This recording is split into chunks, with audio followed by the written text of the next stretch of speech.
जी नमस्कार।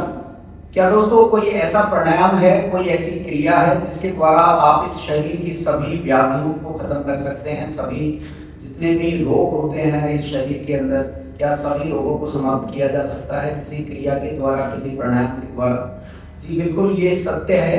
आप इन चीज़ों को कई किताबों में, ग्रंथों में आप देखोगे कि ऐसी क्रिया का जिक्र किया गया है, ऐसे प्राणायाम का जिक्र किया गया है जिससे आप शरीर के सभी दोषों को बैलेंस कर सकते हैं। दोष जैसे वात, पित्त, कफ, ये 3 तरह के दोष हैं जिनके कारण इस शरीर में हमारी व्याधियां होती हैं। तो एक ऐसा प्राणायाम है जिसके द्वारा हम इन्हें ठीक कर सकते हैं, उसका नाम है अनुलोम विलोम प्राणायाम या नाड़ी शोधन प्राणायाम।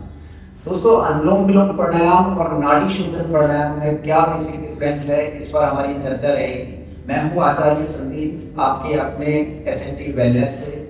आज इस वीडियो में हम समझेंगे कि कैसे इस प्राणायाम को करना है, क्या चीज़ें इसमें हमें ध्यान रखनी है, क्या लोग इसमें गलतियां करते हैं और क्यों इसके पूरे लाभ हम नहीं ले पाते इस प्राणायाम के द्वारा। जैसा किताबों में लिखा है, जैसा हमारे शास्त्रों में लिखा है कि अनुलोम विलोम के द्वारा आप सभी तरह के रोगों को, अगर आप 3 महीने इस प्राणायाम को कर लें तो इस पूरे शरीर की नाड़ियों को आप शुद्ध कर सकते हैं। हमारे शरीर में दोस्तों 72,000 नाड़ियाँ हैं और इसे नाड़ी शोधन भी कहा गया है।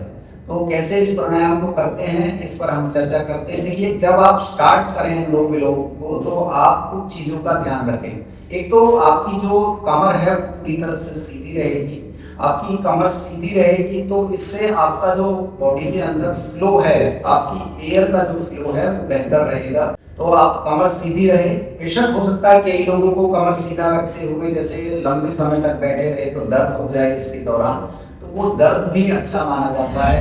तो आप इसे कितनी देर करें, 11 मिनट कम से कम इसका अभ्यास करें। ज़्यादा देर आप और भी कर सकते हैं, 15 मिनट कर सकते हैं, आधा घंटा कर सकते हैं, बट कम से कम समय जो है इसका 11 मिनट आप रखें। तो कैसे इसे स्टार्ट करते हैं, आइए हम समझते हैं।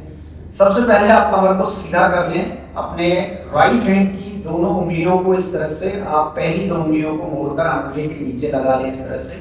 अपने बाएं हाथ की ज्ञान मुद्रा लगाएं, अंगूठे उंगली के टिप इस तरह से जुड़े रहेंगे। राइट हैंड की पहली 2 उंगलियां आपके अंगूठे के नीचे लगी रहेगी। राइट नोस्ट्रिल को आप हल्का सा दबाएंगे, बहुत जोर से आपको दबाना नहीं है, और धीरे धीरे आपको श्वास को भरना है।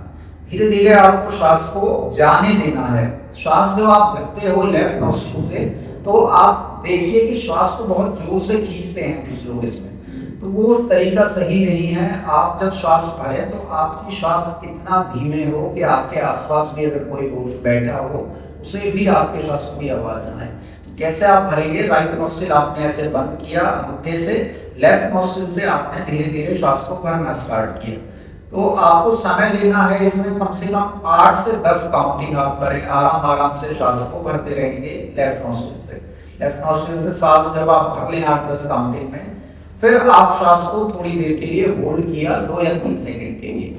अनुलोम विलोम और नाड़ी शोधन में आप लेफ्ट नोस्ट्रिल से श्वास भर रहे हैं और आप होल्ड करते हैं श्वास को। नाड़ी शोधन में समय जो होल्डिंग का है वो ज्यादा होता है, अनुलोम विलोम में श्वास रोकने का समय कम होता है। बस यही बेसिक डिफरेंस है और कोई बहुत बड़ा डिफरेंस नहीं है। तो आप लेफ्ट नोस्ट्रिल से श्वास भरें और फिर होल्ड कर लें।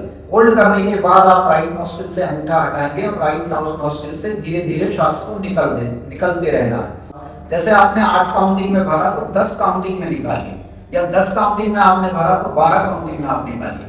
तो निकालने का समय आपका ज्यादा हो या तो उसके बराबर हो या उससे ज्यादा हो। श्वास लेने को हम पूरक बोलते हैं, निकालने को रेचक बोलते हैं। और मेन चीज क्या ध्यान देनी है कि जब आप श्वास को भरते हैं लेफ्ट नोस्ट्रिल से तो आपको एक सेंसेशन महसूस होती है, एक आपको एयर का, वायु का टकराव अपने नाक के अंदर से फील होता है। असल में जो नाक की स्किन है ये हमारे ब्रेन के साथ कनेक्ट होती है, यानी जो हमारा लेफ्ट नोस्ट्रिल से है बायां स्वर, ये हमारा कनेक्ट होता है राइट नोस्ट्रिल से। और जब आप राइट नोस्ट्रिल से श्वास निकालते हैं, छोड़ते हैं, तो ये एक्टिवेट करता है आपके लेफ्ट ब्रेन को। लेफ्ट ब्रेन को हम सिंपैथेटिक नर्वस सिस्टम बोलते हैं, राइट ब्रेन को हम पैरासिम्पैथेटिक बोलते हैं।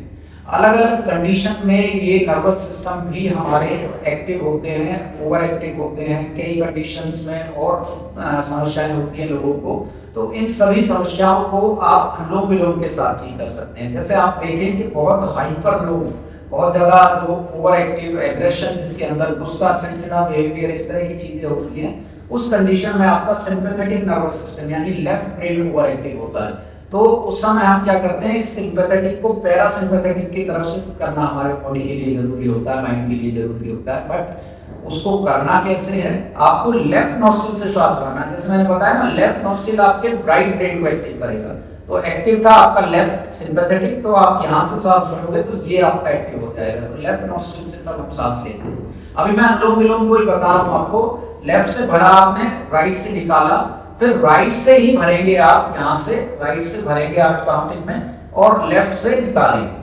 फिर वही श्वास निकालने का समय ज्यादा रहेगा। यानी आपने लेफ्ट नॉस्ट्रिल से लिया, राइट से निकाला, राइट से लिया, लेफ्ट से निकाला। निकालने का समय ज्यादा है, 8 काउंटिंग में भर रहे हैं तो 10 में निकाल रहे हैं हम। और कम से कम 11 मिनट इसका अभ्यास करें आप, तो आपको बहुत जबरदस्त इसके लाभ दिखेंगे। इसका रेगुलर अभ्यास रहे, और अगर आप इसका अभ्यास करते हैं रेगुलर, तो निश्चित रूप से आप अपने वात, पित्त और कफ को बहुत इजीली बैलेंस कर सकते हैं। हर तरह की समस्या को आप बहुत इजीली ठीक कर सकते हैं। तो आशा करता हूँ आपको वीडियो पसंद आया होगा। हमारे नए वीडियो के लिए आप चैनल को फॉलो करें। नमस्कार।